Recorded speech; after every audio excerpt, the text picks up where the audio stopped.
एक शाप जो राखी को लहू में डुबो गया। दृश्य प्राचीन भारत, सिंधु नदी के किनारे बसा एक विशाल राज्य सौमित्र। समय त्रेता युग का पूर्वार्ध। वर्षों से सौमित्र एक शांतिप्रिय और वैदिक राज्य था। राजा चंद्रकेतु धर्मप्रिय और यज्ञशील राजा थे। प्रजा उन्हें भगवान का रूप मानती थी। उनके 2 संतानें थीं, राजकुमार वीर्यकेतु और राजकुमारी अमृता। वीर्यकेतु बचपन से ही बलवान, पराक्रमी और अपने पिता की छाया में शिक्षित था, परंतु उसके भीतर एक ऐसी ज्वाला जलती थी जो धीरे धीरे उसे अनियंत्रित कर रही थी। अमृता सौमित्र की अमृतकण सी कोमल कन्या। उसकी आंखों में सच्चाई, हृदय में करुणा और स्वभाव में त्याग था। उसे पूरा राज्य बहन लक्ष्मी मानता था। दृश्य रक्षाबंधन से एक दिन पहले। अमृता अपने कक्ष में रेशमी धागों से बनी राखियां तैयार कर रही थी। अमृता धीरे मुस्कुराकर, इस बार भैया की कलाई पर ऐसी राखी बांधूंगी जिससे उनका क्रोध सदा के लिए शांत हो जाए। दासी चिंतित होकर, राजकुमारी, सुना है राजकुमार अब तंत्र विद्या में लिप्त हो रहे हैं। उन्हें राक्षस साधु रक्तकेतु के साथ देखा गया है। अमृता की आंखें चिंतित हुईं, पर उसके चेहरे पर विश्वास था। अमृता, वो चाहे जिस मार्ग पर जाएं, मेरी राखी उन्हें अवश्य लौटा लाएगी।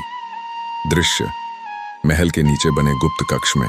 वीर्यकेतु और रक्तकेतु क्रूर स्वर में, राजकुमार, तुम्हें पूर्ण सत्ता चाहिए तो काम रक्षा का यज्ञ करना होगा। उसके लिए एक पवित्र कन्या का रक्त और समर्पण आवश्यक है। वीर्यकेतु आंखें लाल, और कौन होगा मेरे योग्य सिवाय अमृता के। दृश्य देवताओं की सभा। इंद्र, यम, वरुण, अग्नि और सरस्वती देवी। इंद्र, यदि वीर्यकेतु ने पवित्र राखी के दिन अपनी ही बहन पर क्रूरता की तो धरती पर भाई बहन के रिश्ते पर से विश्वास उठ जाएगा। यमराज, हमें किसी अमृत शक्ति का अवतार भेजना होगा जो धरती पर जन्म लेकर शाप की राखी बांधे। सरस्वती देवी, मैं अमृता के भीतर प्रकट होंगी। उसका मौन ही सबसे बड़ा शाप बनेगा। अगला दृश्य रक्षाबंधन का शुभ प्रभात। महल में उत्सव का वातावरण है। सबके हाथों में थाल, दीप, मिठाई। अमृता रेशमी साड़ी में माँ दुर्गा की प्रतिमा के सामने आरती करके राखी लेकर भाई के पास जाती है।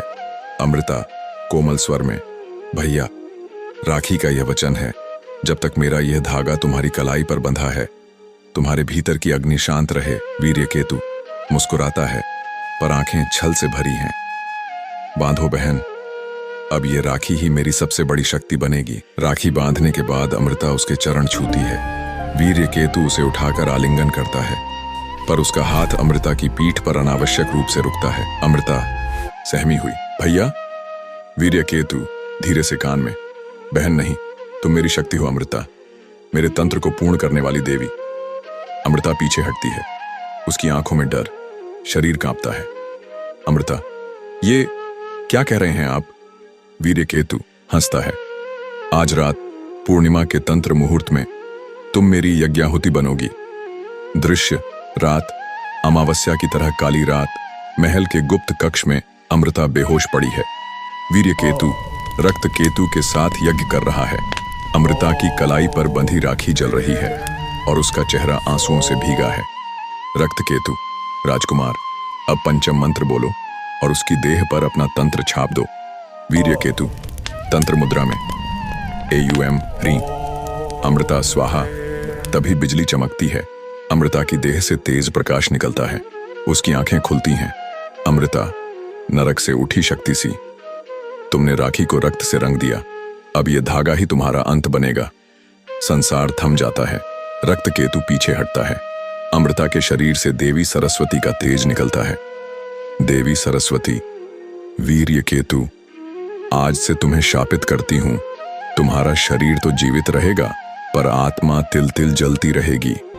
हर रक्षाबंधन के दिन तुम्हारी रगों में आग दौड़ेगी, और जब कोई भाई अपनी बहन के लिए प्राण देगा, तुम्हारा शरीर भस्म हो जाएगा।